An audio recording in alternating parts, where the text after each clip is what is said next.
Hello there. Today I want to talk about how loud your masters should be.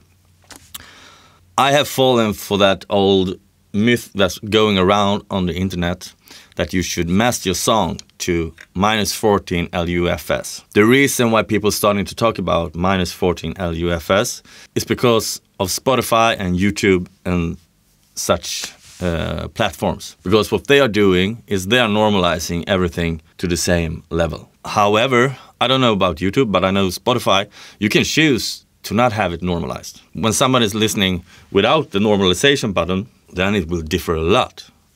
I mean, the old albums is like roughly around -8 to -6 or something like that. And if you have mastered yours to -14, then there's a big difference up to -8. So in that case, I actually think that you shouldn't master to -14 because sure, most of the people listen in normalization mode, but the thing is, the normalization mode in Spotify, it's not a brick wall limiter that will bring it down.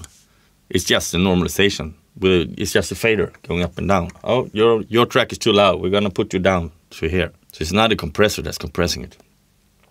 And if you're too low, there's a volume that's bringing it up. However, you can choose by yourself if you want to have a normalization button on when you're listening to Spotify. And if you don't have that, it will be a huge difference from the albums. In the past, I have always done one master for social media at -14 Lufs, and then I did one album master for CD and vinyl, which I reject today. I wasn't supposed to do it like that.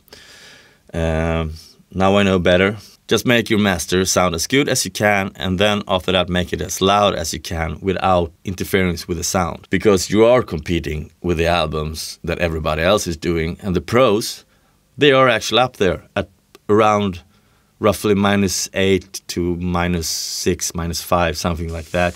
You don't have to go to 6 or 5, but at least -8, I think you should be around somewhere. Just make your master sound as good as you like, and then make it sound as loud as you can possibly make it without interference with the sound of it. Because the worst thing that can happen is if somebody listens on Spotify, let's say, with normalization, your track will get down.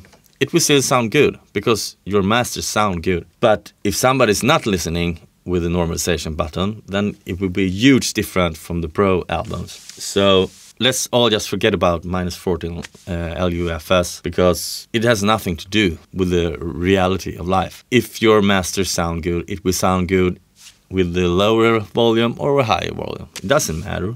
When people started to talk about you should aim at -14, it's because first of all, they wanted to end the loudness war. And second of all, people didn't know how Spotify and YouTube worked. People started to think, oh, they're using a compressor and putting it down. But they don't. They just use normalization. That's a myth that's going on the internet, and it's time to take it away. So anyway, this was a short one. The next episode I'm gonna do is gonna be a little bit more special with some new techniques when recording drums. So until then, hit the like button, please subscribe. See you next time. Bye.